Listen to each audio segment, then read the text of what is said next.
لیکن اپنے سننے والوں سے مہمان ہمارے ساتھ ہیں. ہمارا آج کا اصل معمول خبروں سے آغاز. کے ساتھ ہے آج ہم بات کر رہے ہیں اس بارے میں. آپ سن رہے ہیں وائس آف امریکہ اردو کا پوڈ کاسٹ.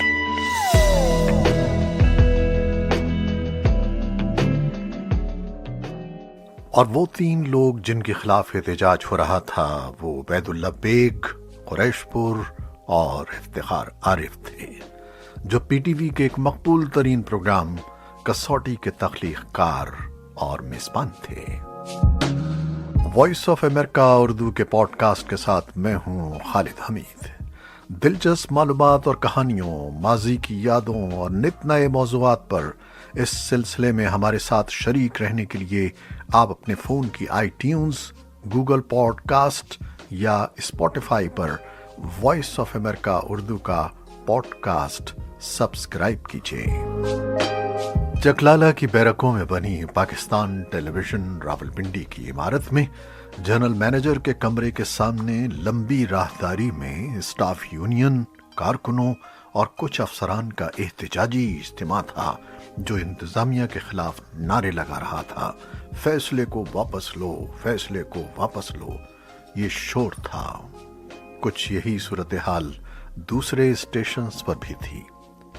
فیصلہ یہ تھا کہ 3 نئے ملازمین کو براہ راست گروپ 7 کے افسران میں شامل کیا گیا تھا، جبکہ افسران کا گریڈ گروپ 5 سے شروع ہوتا تھا. یہ قوانین کی صریح خلاف ورزی تھی اور بہت سے ملازمین اس کے خلاف سراپا احتجاج تھے. شور و غل جاری تھا کہ جی ایم کے کمرے کا دروازہ کھلا اور بھورے رنگ کی کھدر کی بشرٹ اور اسی رنگ کی پتلون، ساتھ میں پشاوری چپل پہنے ایک روبدار شخصیت نمودار ہوئی. انہوں نے ایک تائرانہ نگاہ مجمع پر ڈالی جس پر اب خاموشی طاری تھی. یہ تھے پی ٹی وی کے مینیجنگ ڈائریکٹر اسلم اظہر. چند لمحے کے سکوت کے بعد وہ اپنی بھاری بھرکم گرجدار آواز میں گویا ہوئے. میں آپ کے جذبات اور احساسات کی قدر کرتا ہوں. میں مانتا ہوں کہ یہ عام روش سے ہٹ کر کیا گیا غیر معمولی فیصلہ ہے. میں قوانین اور اپنے اختیارات کو بھی جانتا ہوں. میں مانتا ہوں کہ انہیں ایک اعلیٰ درجہ دیا گیا ہے، لیکن آپ کو احتجاج سے پہلے یہ سوچنا چاہیے کہ آپ کن لوگوں کے خلاف آواز بلند کر رہے ہیں. یہ کوئی معمولی لوگ نہیں ہیں، یہ عام افراد نہیں ہیں. ہم نے تو ان کا بہت کم مول لگایا ہے. یہ ملک کے اعلیٰ ترین دماغ ہیں، چند بہترین دانشوروں میں سے ہیں. میرے بس میں ہو تو میں انہیں ہیرے جواہرات میں تول دوں. اپنا دل بڑا کیجئے اور انہیں خوش دلی سے قبول کیجئے اور فخر کیجئے کہ وہ آپ کے ساتھی بن رہے ہیں. میں یقین دلاتا ہوں کہ آپ میں سے کسی کا حق بھی نہیں مارا جائے گا. یہ فیصلہ ہم نے بہت سوچ سمجھ کر کیا ہے اور ہم اس پر قائم ہیں. یہ کہہ کر اسلم صاحب اندر چلے گئے. مجمع پر سکوت طاری تھا. سب نے ایک دوسرے کو دیکھا. شرمندگی چہروں پر عیاں تھی. خاموشی سے سب تتر بتر ہو گئے اور احتجاج ختم ہو گیا. ایسا جامع اور جرأت مندانہ خطاب اسلم اظہر ہی کر سکتے تھے، جو پی ٹی وی کے بانی، بھٹو کے ایک دیرینہ ساتھی اور کیمبرج یونیورسٹی سے قانون کی ڈگری یافتہ تھے. بہت کم لوگ ان کے سامنے بولنے کی ہمت رکھتے تھے. اور وہ 3 ہیرے جن کے خلاف یہ احتجاج ہو رہا تھا وہ عبید اللہ بیگ، قریش پور اور افتخار عارف تھے، جو پی ٹی وی کے ایک مقبول ترین پروگرام کسوٹی کے تخلیق کار اور میزبان تھے. لاکھوں ناظرین کی طرح ہم بھی ہر ہفتے یہ پروگرام بڑے شوق اور توجہ سے دیکھتے تھے، اور ان تینوں کے علم و دانش، دماغ اور یادداشت کے گرویدہ ہو جاتے تھے۔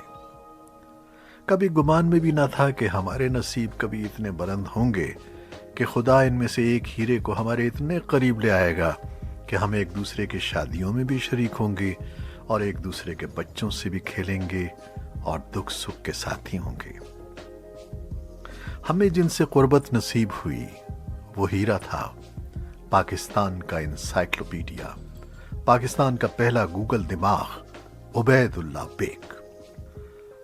بس خدا کا کرنا کیا ہوا کہ تقرری کے فوراً بعد بیگ صاحب کو اسلام آباد رپورٹ کرنے کے لیے کہا گیا اور وہ خصوصی پروجیکٹ اور اہم دستاویزی فلمیں بنانے پر مامور ہوئے۔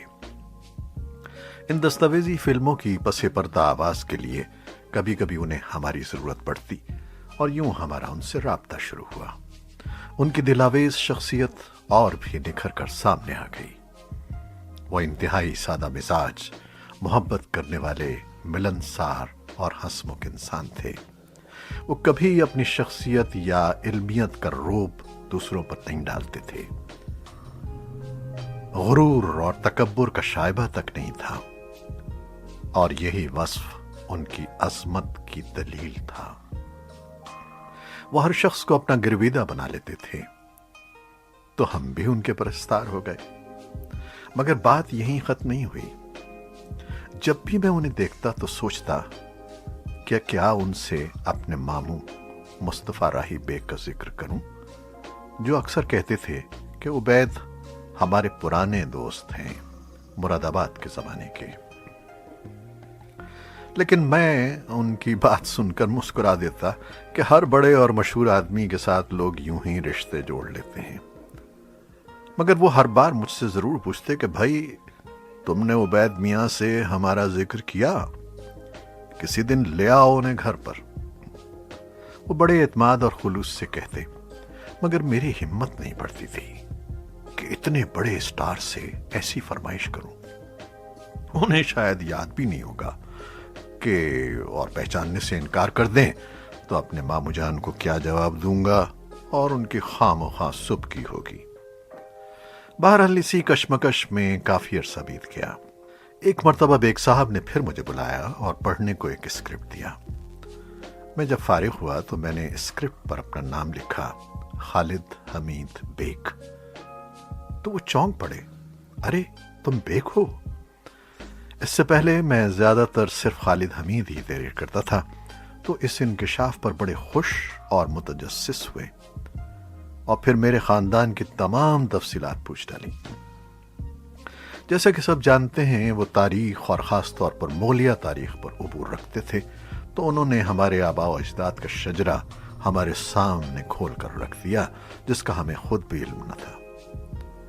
بس یہی وہ لمحہ تھا جب ہم نے ہمت کر کے ذکر کیا کہ مراد آباد انڈیا میں آپ کے ساتھ کوئی مصطفیٰ راہی بیگ تھے بچپن میں۔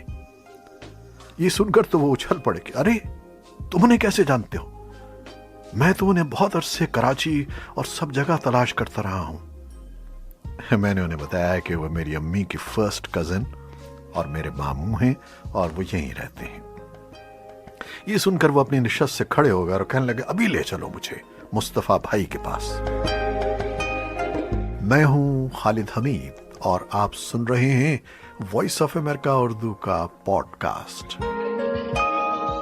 اب مجھے یہ دقت درپیش تھی کہ وہاں ماموں کے گھر فون نہیں تھا۔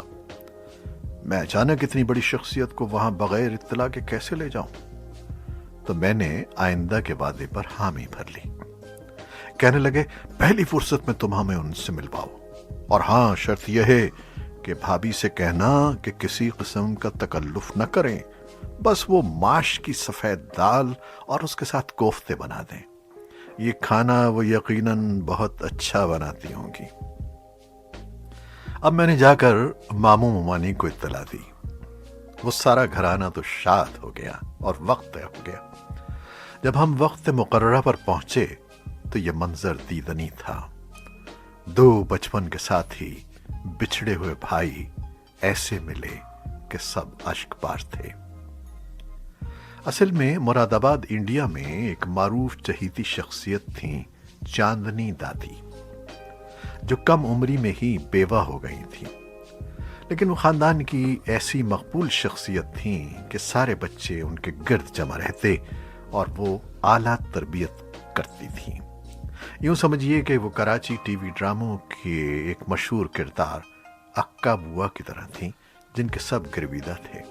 انہی چاندنی دادی کی گود میں پلنے والے 2 ہونہار بچے مصطفیٰ راہی اور عبید اللہ بیگ بھی تھے، اور شاید اسی تربیت کا نتیجہ تھا کہ دونوں کے مزاج، انداز اور طبیعت میں حد درجہ مماثلت تھی۔ البتہ یہ ضرور تھا کہ راہی صاحب ایک گوشہ نشین، درویش صفت اور کم گوش شخص تھے، جو اپنی کتابوں کی دنیا اور شعر و شاعری میں گم رہے تھے۔ وہ جگر مراد آبادی کے ایک چہیتے شاگرد اور ان کے عاشقوں میں سے تھے، جنہوں نے اپنی زندگی میں کئی کتابیں ان پر لکھی۔ یہ ایسے تحقیقی مقالے ہیں جنہیں یہاں واشنگٹن کی مشہور لائبریری آف کانگریس میں ریفرنس کے لیے رکھا گیا ہے۔ ان کے مقابلے میں بیگ صاحب ایک مشہور اور مقبول مجلسی شخصیت تھے۔ اب جو دونوں کا برسوں بعد ملاپ ہوا تو وہ اپنے ماضی میں ایسا کھوئے کہ گھنٹوں کی خبر نہ ہوتی، اور میری یہ ذمہ داری بن گئی کہ میں اکثر اس ملاقات کا اہتمام کرواتا۔ منظر یہ ہوتا کہ دونوں بھائی اکثر خاموش بیٹھے سگریٹ کا کش لیتے رہتے اور بچپن کی یادوں میں کھوئے رہتے۔ بھابھی گاہے بگاہے تازہ چائے سے ان کی تواضع کرتی رہتی۔ بیگ صاحب جب گھر وغیرہ لے کر راولپنڈی میں باقاعدہ رہائش پذیر ہوئے تو پھر گھر بسانے کی فکر ہوئی کہ اکیلے کیسے رہیں گے۔ زندگی کی ساتھی کے لیے ان کی نظر انتخاب سلمیٰ اثر پر پڑی، جو معروف دانشور اور پروفیسر جی ایم اثر کی سب سے چھوٹی صاحبزادی اور ٹی وی کی ایک بہت مقبول اناؤنسر تھی۔ ایک انتہائی شوخ، چنچل، خوشباش Salma P T V Chaklala کی ایک مقبول شخصیت تھیں، جو ہر جگہ چہکتی پھرتی اور قہقہے بکھیرتی رہتی تھیں۔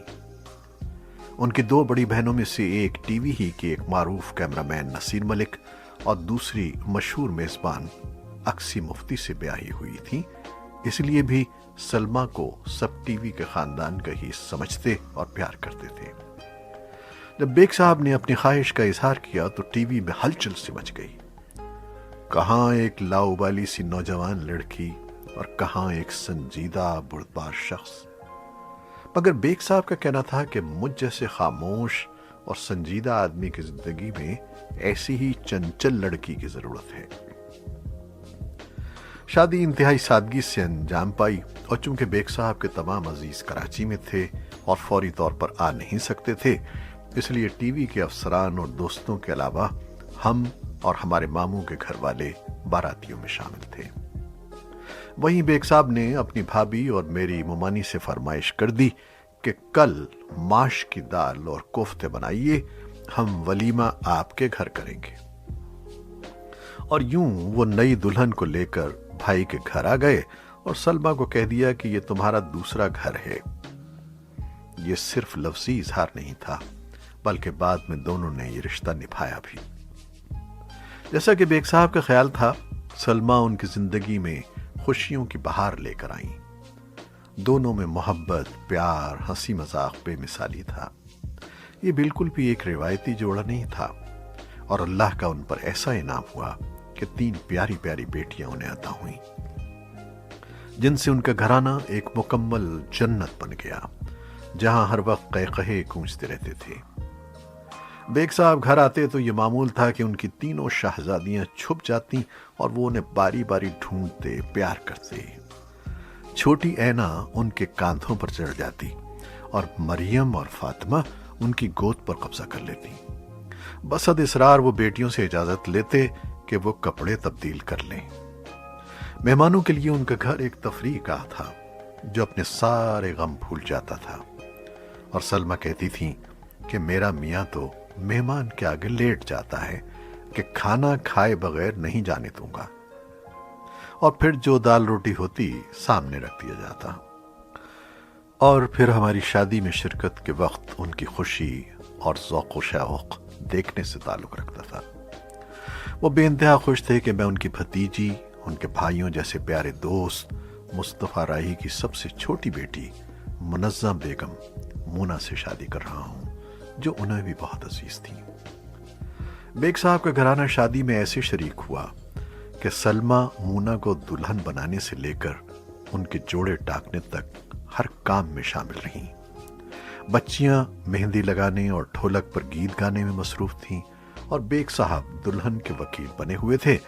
دوسری طرف ہم نے اپنا حق جتاتے ہوئے اپنا سہرا پڑھنے کی ذمہ داری بھی انہیں دے دی تھی۔ بیگ صاحب کی ساری زندگی بے انتہا محنت سے عبارت تھی۔ وہ ٹی وی کے پروگرام کسوٹی کے علاوہ خصوصی دستاویزی فلمیں بناتے، اسکرپٹ لکھتے اور مختلف پروجیکٹس پر کام کرتے تھے۔ ساتھ ہی صدر ضیاء الحق نے اپنی تقریریں لکھنے کے لیے انہیں مخصوص کیا ہوا تھا، جو ایک بھاری ذمہ داری تھی۔ مگر وہ یہ تمام کام ایسی خوش اسلوبی سے نبھاتے کہ گھریلو زندگی اور بیٹیوں سے پیار میں کوئی خلل نہ آتا۔ ان کی ان بیش بہا خدمات کے سلسلے میں حکومت پاکستان نے انہیں اعلیٰ ترین سول اعزاز تمغہ حسن کارکردگی سے نوازا۔ بیشتر ٹی وی اعزازات اس کے علاوہ تھے۔ ٹی وی سے ریٹائرمنٹ کے بعد وہ کراچی منتقل ہو گئے تھے اور وہاں بھی فلمیں بنانے میں مصروف رہے، اور اس کے لیے سندھ، چولستان اور بلوچستان کے دور دراز علاقوں میں جاتے اور پاکستان کے مناظر کو فلم بند کرتے تھے۔ اس انتھک محنت نے انہیں بیمار کر دیا۔ جب ہم آخری بار ان سے ملنے ان کے کلفٹن والے گھر میں گئے تو سلمہ نے بتایا کہ بیگ صاحب کی طبیعت ٹھیک نہیں رہتی۔ چند روز پہلے انہیں دل کی تکلیف ہوئی ہے اور ابھی ایک ٹیسٹ ہونا ہے، دعا کرو سب ٹھیک ہو۔ مگر سب ٹھیک نہیں تھا۔ ہم واپس امریکہ آ گئے تو معلوم ہوا کہ یہ دل کی تکلیف سے بھی بڑی کینسر کی بیماری تھی، اور ڈاکٹروں نے صرف 6 مہینے کی مہلت دی تھی، صرف 6 مہینے۔ اور ٹھیک 6 ماہ بعد 22 جون سن 2012 کو وہ اس دنیا سے رخصت ہو گئے۔ ان کے انتقال پر پورے ملک کی فضا سوگوار ہو گئی۔ عوام کی ایک ہر دل عزیز شخصیت انہیں چھوڑ گئی۔ اخبارات میں ان کے انتقال کی خبریں شائع ہوئیں، ان پر مضمون لکھے گئے۔ وائس آف امریکہ اور BBC سمیت پاکستان کے ہر چینل نے انہیں خراج عقیدت پیش کیا، اور معروف اخبار ڈان نے کیا خوب لکھا کہ پاکستان کا پہلا جیتا جاگتا گوگل آج خاموش ہو گیا۔ آپ سن رہے تھے وائس آف امریکہ اردو کا پوڈ کاسٹ۔